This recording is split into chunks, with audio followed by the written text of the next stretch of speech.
Welcome to డి6. This is professor Vinod Kumar.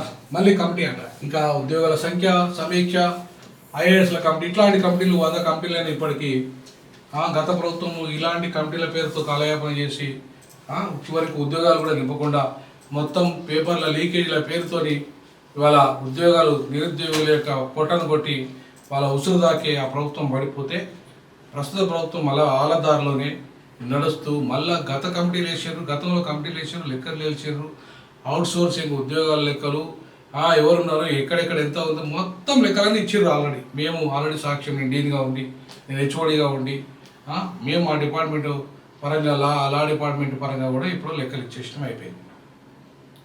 మళ్ళీ ఏంది కొత్తగా, మళ్ళీ ఏంది మొదటికి అంటే మళ్ళీ టైంపాస్ చేయడం. ఎందుకంటే ఆల్రెడీ 65 సంవత్సరాలు వీళ్ళ సంఖ్య ప్రొఫెసర్లు అంటే చిన్న తక్కువ ఉద్యోగస్తులు కాబట్టి వాళ్ళకి పెంచేసిండు. అలాగే నాన్ గ్రాడ్యుయేట్కి అప్పుడు ఆయన ఉన్నప్పుడే 61 సంవత్సరాలు చేశారు. సో కాబట్టి ఇంకా కొత్తగా ఉద్యోగాలు ఇచ్చి డబ్బులు ఇచ్చే పరిస్థితి లేదు వాళ్ళకి. ఇప్పటికే కోట్ల పేరు మీద ఇవాడికే గ్రూప్ 1 గ్రూప్ 2 ఇవన్నీ కూడా వాయిదాలు పడిపోయినాయి, అట్లనే ఉన్నాయి. సో కాబట్టి ఇవాళ ఆ రకంగా అవి నింపకుండా వాటికి జీతాలు ఇవ్వకుండా వాళ్ళకు అవి అట్లా ఆగిపోయినాయి. మళ్ళీ ఇక్కడ కొత్త ఇవ్వాలంటే మళ్ళీ ఒక కమిటీ, దానికి ఒక నివేదిక, దానికి ఒక కథా కార్ఖానా చేస్తూ ఇదొక కాలయాపన. సో కమిటీల పేరుతో కాలయాపన చేసి టైంపాస్ కమిటీల పేరు మీద ఇవాళ ఐఏఎస్లు మళ్ళొక రిపోర్ట్ ఇస్తారు. ఆ రిపోర్టు సరిగా ఉందా లేదా అని ఇంకొక కమిటీ, సబ్ కమిటీ అవుతారు, మళ్ళీ మండల కమిటీ అవుతారు.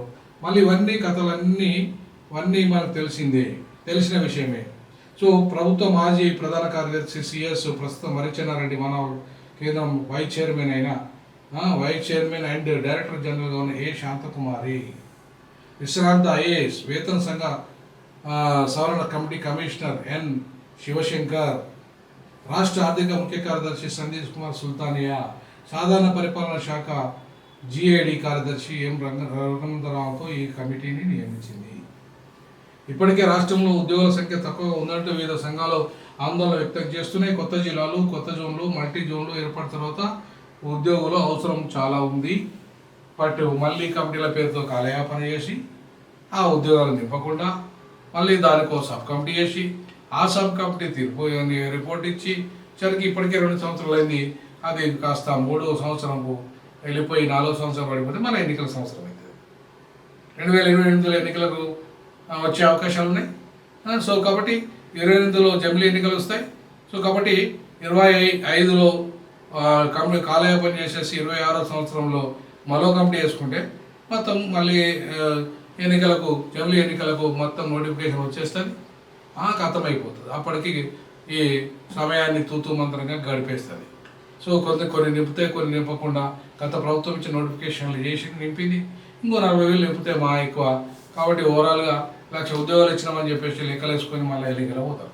సో ఈ రకమైన తంతు కోసము దీన్ని మళ్ళీ ఎంత రాజకీయాలు అంటే అంత రాజకీయాలు అప్పటి ప్రభుత్వం చేసింది, ఇప్పుడు ఈ ప్రభుత్వం కూడా చేస్తున్నది.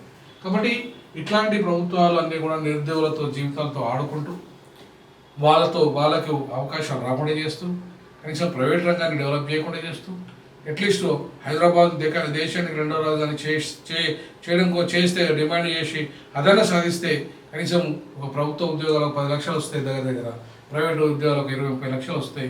సో ఆ రకంగా నన్ను కనీసం తెలంగాణలో నిరుద్యోగ సమస్యను తీద్దామంటే అది లేకుండా అయిపోయింది. ఉత్తర భారతదేశంలో వచ్చి మొత్తం కబ్జా చేసి వ్యాపారం తీసేసుకున్నారు, అవకాశాలు కొట్టేసిండ్రు, ప్రైవేట్ రంగంతో కబ్జా చేసిండ్రు, వ్యాపారాలు వాళ్ళే, భూములు వాళ్ళే, జాగాలు వాళ్ళే. ఇవాళ మొత్తం ఉత్తర భారతదేశ తొత్తులుగా ఇటు రేవంత్ రెడ్డి వేరిస్తున్నారు, అటు కిషన్ రెడ్డి, అటు బండి సంజయ్, ఇటు మిగతా వాళ్ళంతా కూడా వేరిస్తూ ఇప్పుడు దక్షిణ భారతదేశం ప్రధానంగా తెలంగాణకు అన్యాయం చేస్తున్న చరిత్ర ఈ ప్రస్తుత పార్టీలది. బీఆర్ఎస్ కూడా ఆ రకంగానే ఉన్నది. ఇవాళ బీఆర్ఎస్ లోకల్ వాళ్ళకి ప్రైవేట్ రంగంలో రిజర్వేషన్ అమలు చేయలేదు. అలాగే బీఆర్ఎస్ ఇవాళ కరెక్ట్గా ఉద్యోగాలు నింపలేదు. బీఆర్ఎస్ నిరుద్యోగుల సమస్యలు పరిష్కరించడం ఫెయిల్ అయింది. కాబట్టి ఇవాళ నిరుద్యోగులు బీఆర్ఎస్ను గల్లబట్టి గర్జించి గద్దె దింపారు. ఆ పరిస్థితి మళ్ళీ రేపు కాంగ్రెస్ కూడా వస్తుంది. 10 ఏళ్ళు, మరో 5 ఏళ్ళు నేనే ఉంటానని చెప్పి ముఖ్యమంత్రిగా ఉంటానన్న రేవంత్ రెడ్డి కళ్ళలుగా మాత్రమే మిగిలే అవకాశం ఉంది. సో ఆ దిశగా నిరుద్యోగులు తిరిగి నిరాశలోనే ఉన్నారు. దానికి వాళ్ళకు కాలయాపన చేయడానికి ఈ కమిటీలు.